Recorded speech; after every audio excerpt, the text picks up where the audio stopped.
Hi friends, welcome to my channel. ഇന്ന് നമ്മളിവിടെ തയ്യാറാക്കാൻ പോകുന്നത് ഒരു എഗ് റൈസ് ആണ്. എഗ് റൈസ് തയ്യാറാക്കുന്നതിന് വേണ്ടിയിട്ട് ഒരു ബിരിയാണി പോട്ട് അടുപ്പത്ത് വെച്ച് അതിലേക്ക് 2 ടേബിൾ സ്പൂൺ ഓയിൽ ഒഴിച്ചു കൊടുക്കാം. ഓയിൽ ഒന്ന് ചൂടായി വരുമ്പോൾ അതിലേക്ക് 4 മുട്ട പൊട്ടിച്ചൊഴിച്ചു കൊടുക്കാം.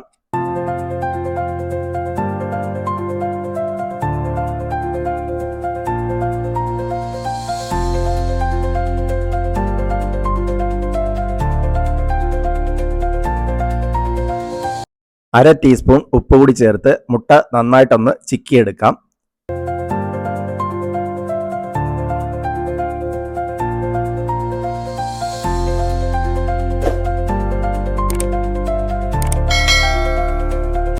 ഇതിലേക്ക് 1 ടീസ്പൂൺ ചില്ലി ഫ്ലേക്സും 1 ടീസ്പൂൺ കുരുമുളക് പൊടിയും ചേർത്ത് മിക്സ് ചെയ്തെടുക്കാം. ചിക്കിയെടുത്ത മുട്ട വേറൊരു പ്ലേറ്റിലേക്ക് കോരി മാറ്റാം.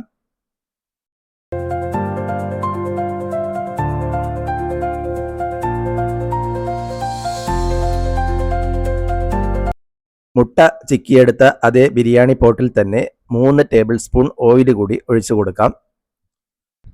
ഇതിലേക്ക് ഒരു ചെറിയ കഷ്ണം ഇഞ്ചി ചെറുതായിട്ട് അരിഞ്ഞതും 3-4 അല്ലി വെളുത്തുള്ളി ചെറുതായിട്ട് അരിഞ്ഞതും ചേർത്ത് വഴറ്റിയെടുക്കാം. ഇഞ്ചിയുടെയും വെളുത്തുള്ളിയുടെയും പച്ചമണം മാറുന്നത് വരെ വഴറ്റി കൊടുക്കുക.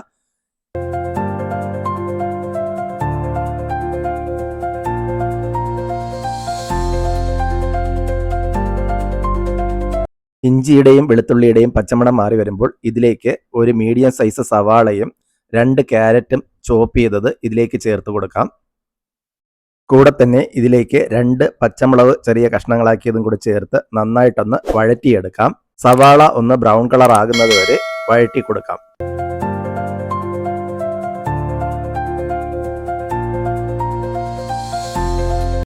സവാള ചെറുതായിട്ടൊന്ന് വഴണ്ടു വരുമ്പോൾ ഇതിലേക്ക് അര ടീസ്പൂൺ ഉപ്പ് കൂടി ചേർത്ത് വഴറ്റി കൊടുക്കാം.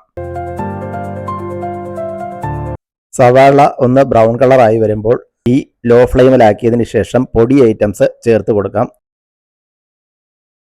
1/4 ടീസ്പൂൺ മഞ്ഞൾപ്പൊടി, അര ടീസ്പൂൺ കുരുമുളക് പൊടി, അര ടീസ്പൂൺ ഗരം മസാല. പൊടി ഐറ്റംസ് എല്ലാം ചേർത്ത് പൊടികളുടെ പച്ചമണം മാറുന്നത് വരെ നന്നായിട്ടൊന്ന് വഴറ്റി കൊടുക്കാം. പൊടികളുടെ പച്ചമണം എല്ലാം മാറി വരുമ്പോൾ ഇതിലേക്ക് ഒരു ടൊമാറ്റോ കട്ട് ചെയ്തത് ചേർത്ത് കൊടുക്കാം.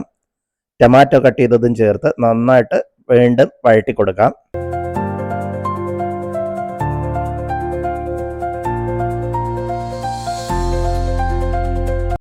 ടൊമാറ്റോ ചേർത്തത് ഒന്ന് വഴണ്ടു വരുമ്പോൾ ഇതിലേക്ക് ഒരു നാരങ്ങയുടെ നീര് പിഴിഞ്ഞൊഴിച്ചു കൊടുക്കാം.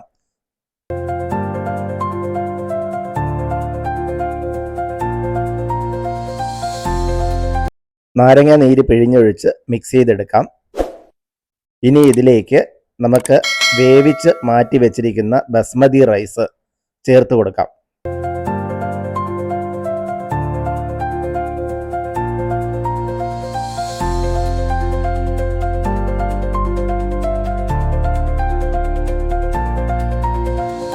റൈസ് മുഴുവനായി ചേർത്തതിന് ശേഷം റൈസും നേരത്തെ നമ്മൾ മിക്സ് ചെയ്തെടുത്ത മസാലയും കൂടി ചേർത്ത് നന്നായിട്ടൊന്ന് പൊടിഞ്ഞു പോകാത്ത രീതിയിൽ മിക്സ് ചെയ്തെടുക്കാം.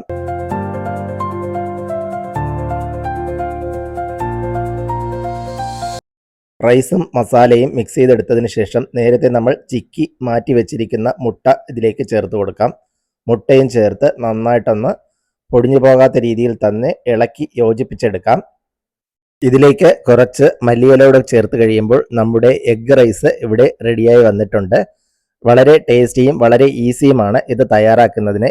ഇനി ഇതുപോലെ നിങ്ങൾ ഒന്ന് മുട്ട റൈസ് തയ്യാറാക്കി നോക്കുക. തീർച്ചയായും നിങ്ങൾക്ക് ഇഷ്ടപ്പെടും. വീഡിയോ ഇഷ്ടപ്പെട്ടാൽ ലൈക്ക് ചെയ്യാനും ഷെയർ ചെയ്യാനും സബ്സ്ക്രൈബ് ചെയ്യാനും മറക്കരുതേ.